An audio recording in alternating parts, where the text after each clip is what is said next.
Interrogation back with another banger, back with another reaction. And today we are back with some Mr. Ballin. Now today we have a very interesting video that I am excited to get into. It's called The Most Effed Up Interrogation Ever Caught on Tape, Mature Audiences Only. So like in the last video, if you're a minor or anybody who's sensitive to gory details, please do not watch this video. Before we get into it, make sure you hit that like button, make sure you hit that subscribe button, make sure you hit that notification bell, so you can know every time that I upload. Share with your friends who know this type of content they would like to see. Hit me up in them comments and I'm gonna hit everybody back with a like, a heart, and nice part I go with it. The link to this video will be down in the description so you guys can watch without me pausing and without my commentary.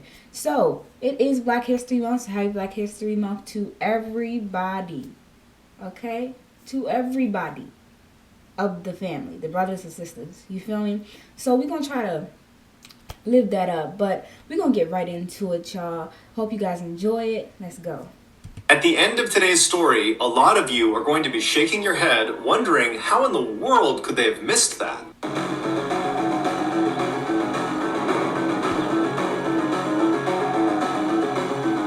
Every second counts, okay? In 2006, Heather Kwan was a 21-year-old college student living in the small residential town of Desert Hills in Arizona. From a very young age, Heather was someone who always seemed to give her friendship to the people who needed it the most. People who were hurting on the inside, or who society had kind of forgotten about.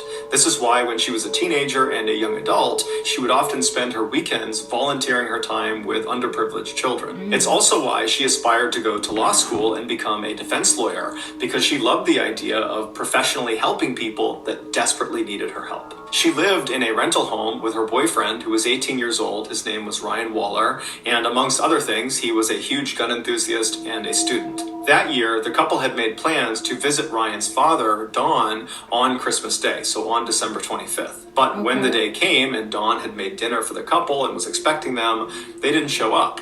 And so Don tried contacting both of them, but when he couldn't, he just had a bad feeling that something was off. It was just very uncharacteristic of them to just no-show. But instead of driving over to their property himself, Don just called the local police and asked them to do a welfare check. The police arrived at the house in Desert Hills, Arizona. They knocked on the door, but there was no answer. They looked in the windows and some lights were on, but it was mostly dark inside, and they couldn't really tell from the car in the driveway if that belonged to the homeowners or somebody else. And so they stood there for a second, they're looking in the windows, there's no movement. They knock again while simultaneously calling out that, hey, we're the police, we're here to do a welfare check, just want to make sure you guys are okay. And this time, after they were done knocking, they heard the deadbolt unlock and then the door swung inward into the house. And standing right in front of them was Ryan. Ryan had this huge bruise on his left eye, this big black eye, and he had a cut on his nose, and he was just standing there, not saying anything, not asking any questions, just looking at them. And they looked past Ryan into his house, and they saw there was a woman lying on the couch, which they presumed was his girlfriend Heather, because that was the two people they were coming to look for. And so they turned their attention back to Ryan, and they asked him, what happened to your eye? And Ryan was a little bit cagey. He didn't really give them a straight answer. He basically said, I don't know what happened to my eye. And the police didn't really pry that much, but eventually they determined that Ryan was more or less okay, albeit a little bit strange. And then they said, okay, well, who's the woman who's lying on the couch? Is that Heather? And Ryan again was kind of cagey and a little bit dismissive and said something along the lines of, she's just sleeping. And so the police said to him, look, we're here on a welfare check. Your father sent us here to check on you guys, and so we have to go in there and wake her up and make sure she's okay. And so Ryan again was just a little bit weird and kind of defensive and didn't really immediately comply, but eventually did step out of the way, and the police walked into the residence. They walked over to the couch, and as soon as they looked down at the girl on the couch, which was Heather, they saw right away that she was not asleep. She was dead. Oh my God. And she had been for at least a couple of days. She had died from a single gunshot wound to the head.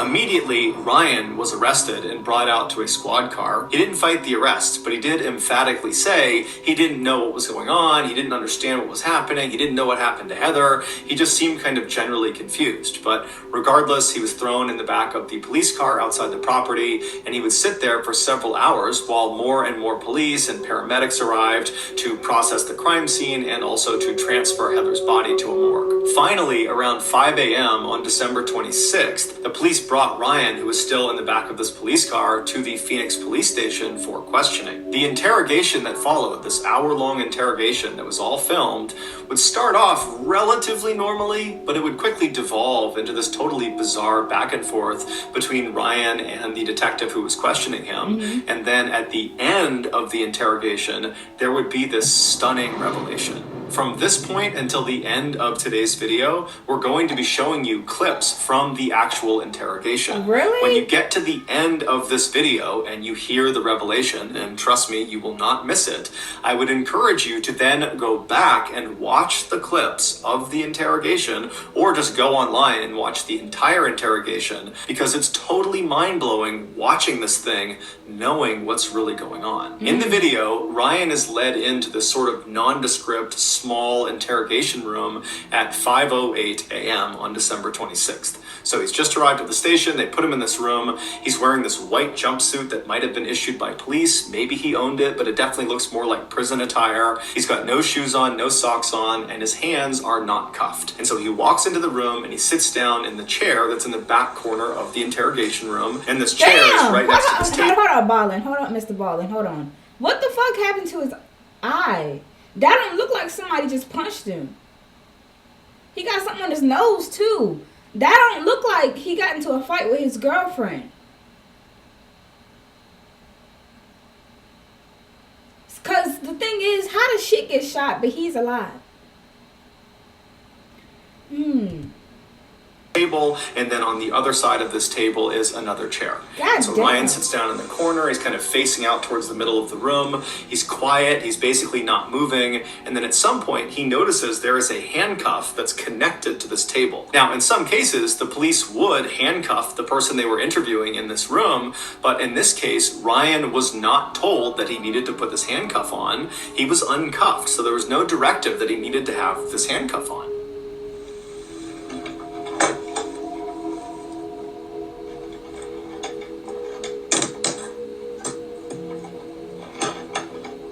Wait, why you putting a handcuff on yourself? It's something wrong with him. It's something wrong with him. It's something wrong.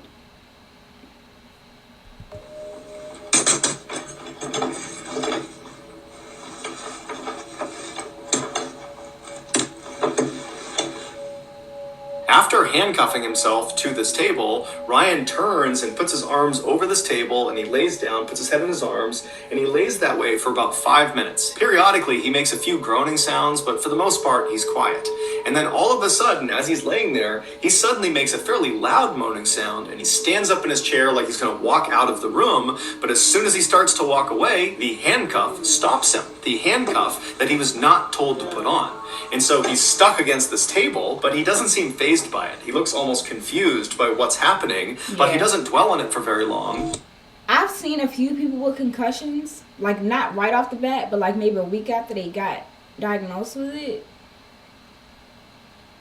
He probably has a concussion, like one of the worst severe ones. They need to take him to the hospital. Instead, he just reaches across the table and grabs a blank piece of paper, and then he just sits back down in the seat, he crosses his legs, and he starts looking at this piece of paper. At 5:17 a.m., so roughly 9 minutes into this interrogation, which really hasn't even started yet, Ryan is intently looking at this blank piece of paper when a detective walks into the interrogation room. This detective was named Dalton, and he informs Ryan that they're going to be taking pictures of his feet, and so he needs to put his feet up on the table that's right next to him. Ryan, feet? What you taking pictures of his feet for?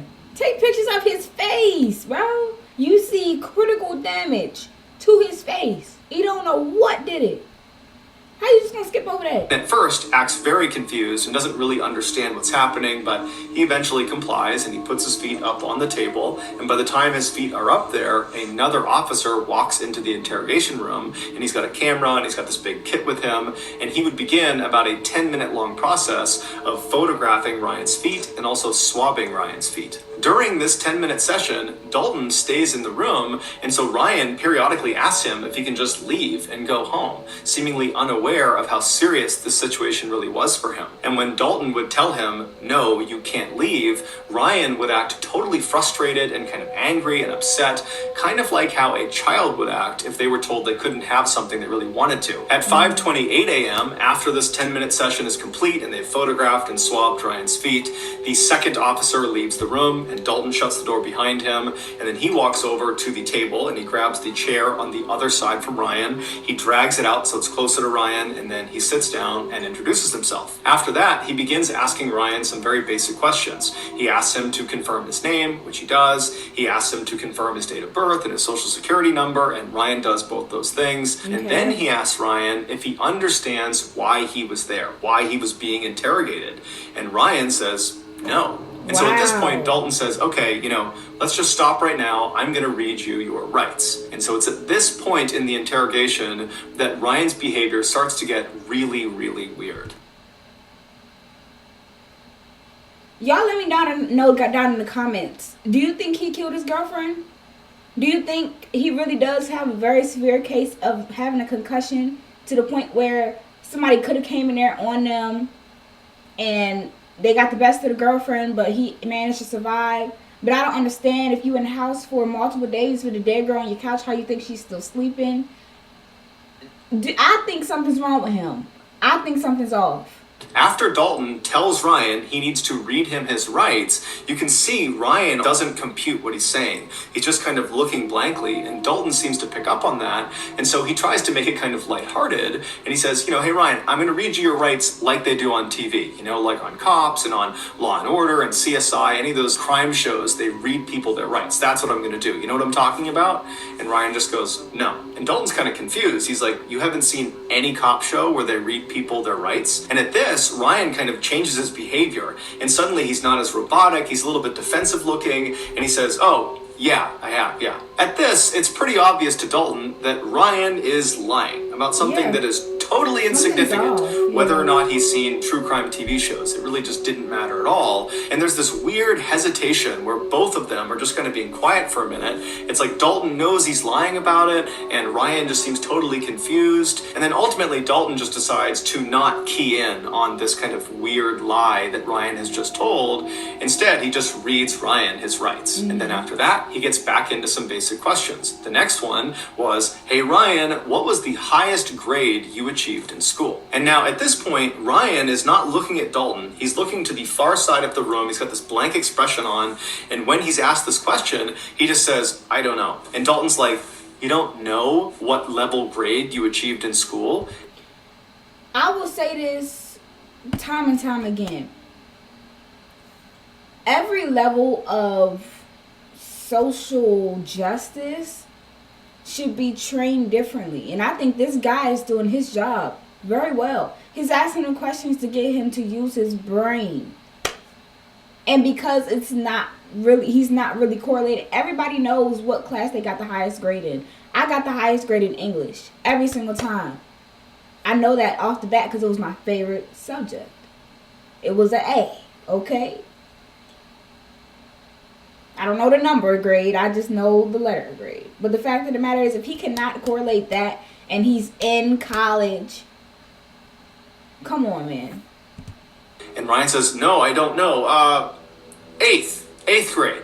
So again, he's changed his answer fairly abruptly when he's challenged. And so Dalton is probably thinking to himself that he's lying again. 8th grade? No. See, that's something wrong. He's in college. He's enrolled into college. Come on, something's wrong. But again, it's just kind of an insignificant thing, but it's building a pattern of mistrust here. It's hard for Dalton to believe that Ryan is going to be truthful if he can't even tell the truth about things that don't matter. But Dalton decides not to fixate on it. Instead, he asks a follow-up question based on the fact that Ryan has said 8th grade is the highest level he achieved.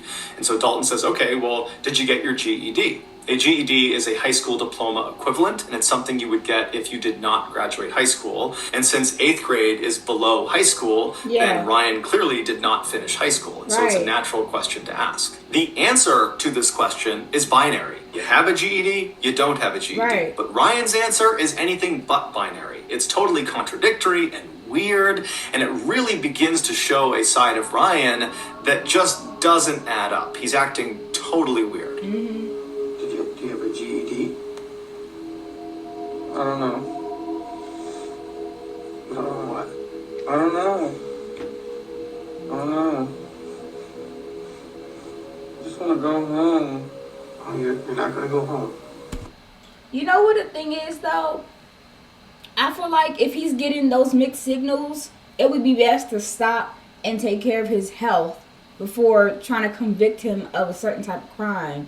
Because obviously somebody who keeps telling you, I don't know, I don't know, I don't know, I don't know, even if they are lying, it should be like okay, well, let's make sure your mental health is there enough so you're comprehensive as to what is really going on. Because he's sitting there, it seems like he don't even know where he's at right now. He don't even know why he's sitting in that chair. He don't know why he's in that white suit. He don't know why he's barefoot. He does not know anything. Why y'all still trying to interrogate a man that doesn't know anything? I know.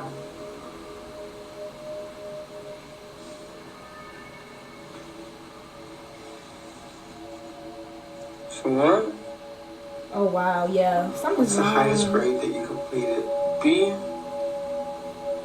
No. Not grade, as in. Well, that's what I grade. thought. Shit. I'm asking, did you graduate high school? No. And the highest you went was 8th grade? Mm-hmm. Something's off. Come on now. Something's off. Put it together. Yeah. Stop You know how to interrogating read and him. write, Ryan? Yeah.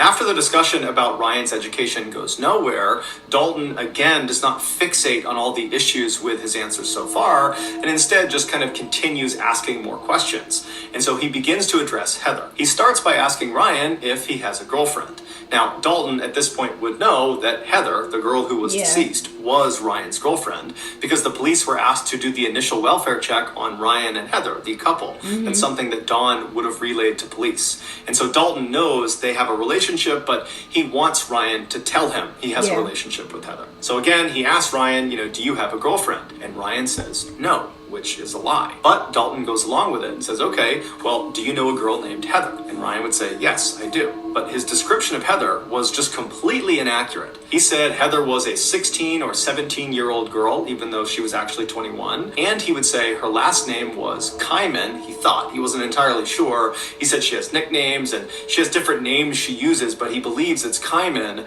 even though her last name was actually Kwan. Now, Dalton, of course, is aware of these discrepancies, but again, he does not fixate on them. He just keeps on asking more questions. Dalton asks Ryan, what happened to your face? You have this huge bruise on the left side of your face. What happened?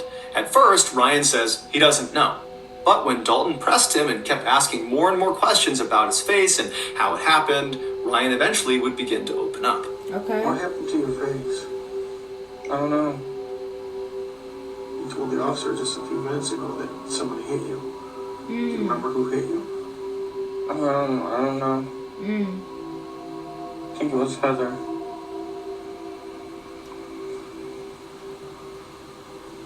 If his description of Heather is 16 or 17, and he's a grown-ass man, Heather can't do that. Unless Heather is a big, strong, muscle-bound 16, 17-year-old, I don't see Heather doing that. Why would Heather hit you? I don't know. It was an accident. I forgot why. Like the other police officers involved, Dalton believed already going into this interrogation that Ryan killed Heather, that the bruise on his face was from Heather fighting back before ultimately Ryan killed her.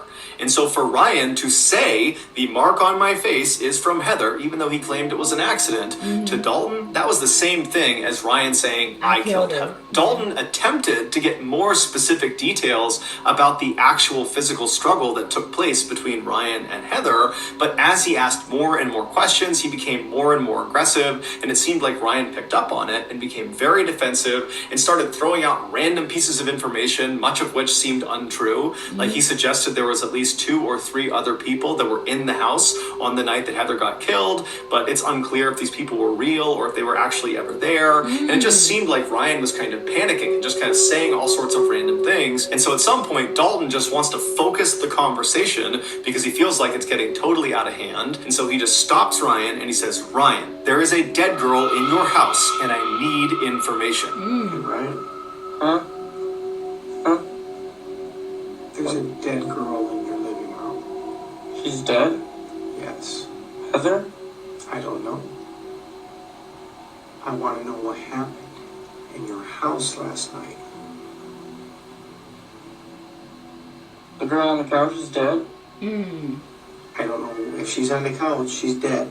The interesting thing about Ryan's reaction to being told by Dalton for the first time in the interrogation that there was a dead girl in his house is Ryan reacted with genuine surprise. Yeah. It's the only time in the entire interrogation, start to finish, where Ryan sits forward in his chair, he kind of perks up, and he seems relatively normal. He's not acting confused and kind of bizarre. It's like he's really dialed in, as if he had not heard this before, that he Right. didn't know Heather was dead, Right. and he's now for the first time being told, and it shocked his system. But just seconds after he sits forward and seems really engaged, he goes back to kind of being totally bizarre, and he also suddenly had this really elaborate story about what happened to Heather, even though just seconds ago it seemed like he had just learned about it. So it didn't really make any sense that he would have a story so readily available for something he seemed to not know anything about. And of course, like all of his other answers, his story he gave was full of contradictions and holes and was just totally unbelievable. Well, these people came over. Richie and his dad. Richie and his dad. With shooting arrow, bow, and darts. You know what I'm talking about? Yeah. No. They hit me and her with those. That's it. They hit you and they hit you? Yeah. Now it's Richie that hit you, not Heather? No, Richie and his dad. Richie and his dad. They hit you. Yes. Why? Because they're trying to get their stuff. I don't know why. And they had some kind of bow and arrows? They each had 2 revolvers and they didn't let off any shells. Okay, you just said they had bow and arrows. Now they have revolvers? Yeah. That's what I meant. They had revolvers. They have revolvers. Yes. And then what happened?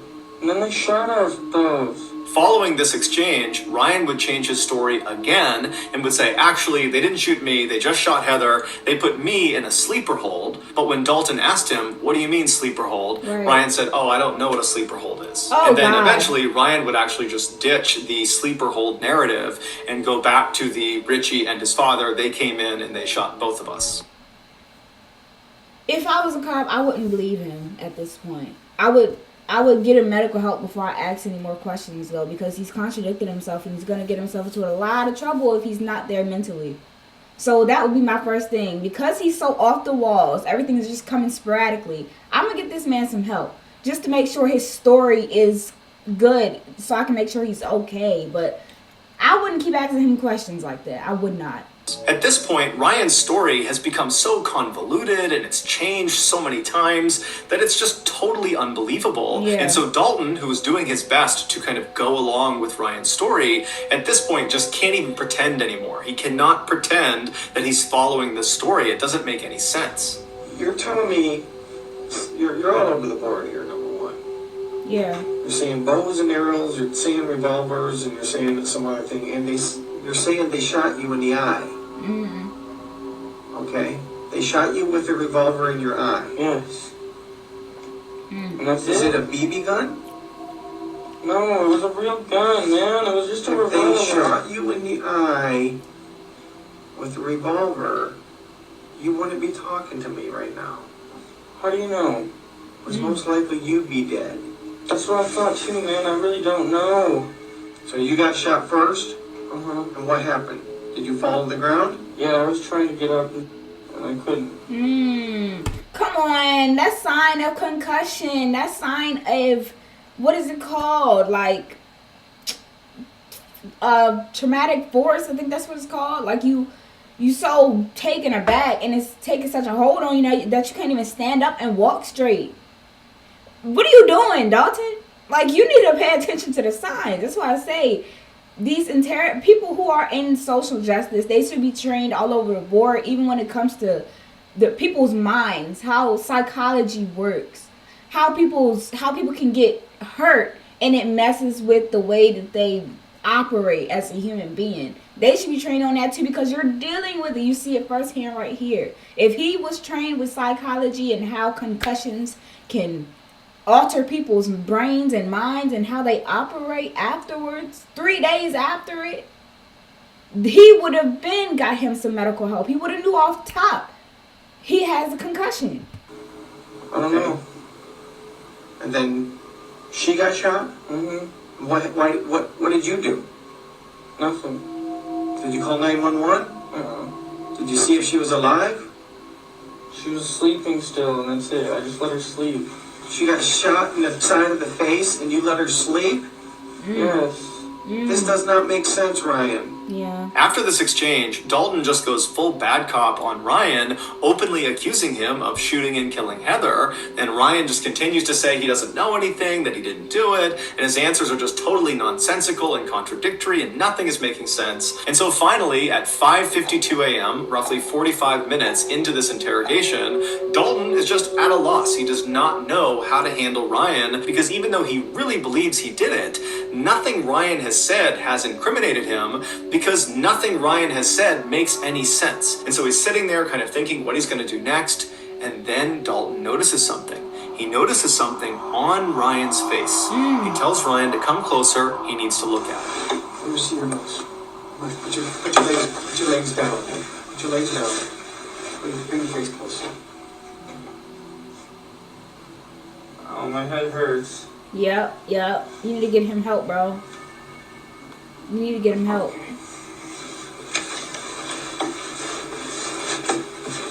Yeah, be right back. Yeah, hurry up, man. What Dalton had finally just discovered Right. were 4 bullet holes God in damn! Ryan's face and head. Ryan had committed no crime. He was a victim the same way Heather was a victim, but somehow Ryan had survived the attack. On December 23rd, so 2 days before the welfare check, 2 men attempted to break into Ryan and Heather's house. They were 23-year-old Richie Carver and his Wow. 54-year-old father, Larry Carver, the same Richie and Richie's father that Ryan had mentioned during the interrogation. They were there because of an altercation that had occurred between Richie and the couple about a month earlier. During that time, Richie was actually living with Ryan and Heather, but apparently he began hitting on Heather, and Heather told Ryan, and Ryan got really mad about it, and Ryan and Richie got in this big fight, and ultimately Ryan kicks Richie out of the house. Now, this totally infuriates Richie and is very embarrassing for Richie, and so right away he begins plotting his revenge. And so on December 23rd, Richie and his father, they were there to carry out this revenge plot. When the father and son got to the back of Ryan and Heather's house, Ryan saw them at the back door through the glass door that was near their kitchen, and he ran over to try to stop them from getting inside. But Richie and Larry managed to barely get open the door, and Richie reached in with his hand, which was carrying a gun, and he shot Ryan point blank twice in the face. What? The first bullet went in through his nose and then out the other side of his nose, so that's the first 2 bullet holes. And then that bullet traveled back into his head through his left eye into his God. brain, where it got lodged. And along with the bullet, 6 pieces of his skull that broke off from this bullet went inside of his brain as my well. God. So that's the first 3 bullet holes. And then the second bullet that was fired into Ryan's head. Oh my hit- God, y'all, look. God. Sheesh, how did he not see that? The side of his head, it did not penetrate into his skull, so the bullet didn't lodge anywhere inside of his brain. However, it did break off a piece of his skull, and so that was the 4th bullet hole. Ryan dropped to the ground. He was unconscious. They assumed he was dead. They managed to force the door the rest of the way open. They stepped inside. They stepped over Ryan's body, and they walked into the living room where Heather was cowering on the sofa, and Richie just immediately walked up, put a gun to her head, and fired a single shot. After she had fallen to the ground, the 2 men stole some things in the house and then fled the scene. They would ultimately get caught, and they're both currently serving life sentences. Good. It's believed Heather died instantly from her gunshot wound, but Ryan didn't. At some point, maybe a couple of hours after he was shot, he woke up, but he had severe brain damage, and he wouldn't have known what was going on. He didn't really know what happened, and he saw his girlfriend, Heather, lying on the couch, but he thought she was just sleeping, and so he too went to his bedroom, and he fell asleep. But the next morning, he woke up, and he still would have had no idea what was going on, and he spent the day on the 24th just kind of wandering around his house with his girlfriend lying dead on the couch. Oh my God. And so after a full day of just kind of mindlessly walking around his house, he went back to bed, and then he got up on Christmas Day on the 25th and spent another day just kind of walking about his house with his girlfriend, who he believed was sleeping, Oh but my really she was God. dead. And so finally the welfare check is called in, the police show up, and as soon as they see Ryan, they jumped to conclusions that he must have killed Heather, and it kind of dictated the way they treated him. Had they believed he was a victim, they might have sought medical attention for the wound on his face, but again, jumping to conclusions and assuming he was the killer, they figured that bruise on his face was from the woman fighting back. She had struck him before he had savagely killed her. And so they didn't give him any medical care. Instead, they put him out in the cop car out front of the property, and he sat there with no medical intervention for 6 hours. I don't care what anybody has done. I don't care what kind of crime. If they deserve, they're a human being. They deserve medical attention. Like that doesn't make any sense. I don't understand that.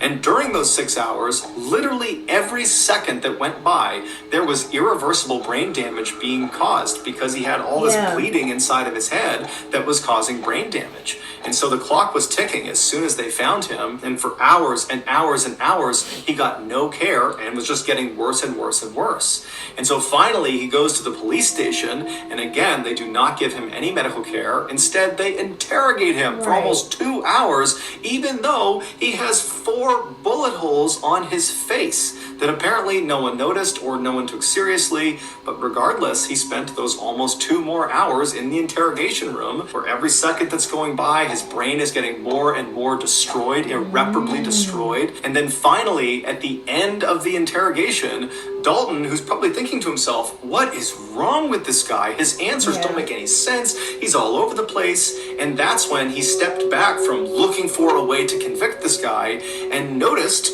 the holes on his face, specifically the hole in his nose. And that's when he called him forward, and he looked at his face, and he realized a huge mistake had been made, and he called an ambulance. Here is a clip of the fire department who arrived ahead of the ambulance in the interrogation room, learning about what's happened to Ryan as they wait for the ambulance. Hey guys. You're not gonna believe this one. I can't believe it either. You're right. I've already heard the story. I can't believe it. This is just my observations that this might be an entrance, this might be an exit, this might be into his eye. And he's acting like he has a serious head injury, which would make sense. Ryan was ultimately rushed to the hospital, where he would undergo emergency surgery that would save his life, but it would come at a great cost. They not only had to remove a large portion of his brain, but they also had to remove both of his eyes. Oh my God. Now, it should be noted that at least one other source says he only had his left eye removed, but regardless, after the surgery, Ryan was no longer independent. He had so much brain damage, he couldn't take care of himself, and so he had to move back in with his parents, who became his full-time caretakers. And then 10 years later, Ryan would die from a seizure that was directly connected to the injuries he sustained from that attack, and it's connected to the lack of care he received in those first critical 8 hours after the police found him. The Phoenix Police Department, after this mishandling of Ryan's case went public, they did an internal investigation, but no one was ever disciplined, at least not publicly. As for Ryan's family, they certainly could have filed a lawsuit against the Phoenix Police Department, but they chose not to. They said, the only thing we want is our son back, and a lawsuit will not give us that. So that's going to do it, guys. I don't mean to be rude, but you know you cannot get your son back. I'm finna get my grieving payment. Okay? I'm gonna get it. Like, having him in jail is not enough, man. That was crazy. That was ridiculous. Somebody told me to react to this, so here you go, man. You finally see it. I hope somebody was disciplined. Maybe it just wasn't public, but they definitely need to reiterate how you are supposed to take care of somebody's mental health before you try to convict them of a crime. But anyway, y'all, like all that stuff that I said in the beginning, I'm gonna do something a little different. Make sure y'all do all of that stuff. Hit that subscribe button, hit that like button, you know what I'm saying? Share with your friends, and also hit me up in them comments. The link to this video will be down in the description so you guys can watch it. Once again, thank you, Mr. Ballin, for your great content that you put out on a very regular basis. If y'all would love it, please go over there and show this man some love. He is an amazing storyteller. But anyway, y'all, that's going to be it for me. Again, happy Black History Month to all of my brothers and sisters out there. And like I always say, be good, be safe, and peace out.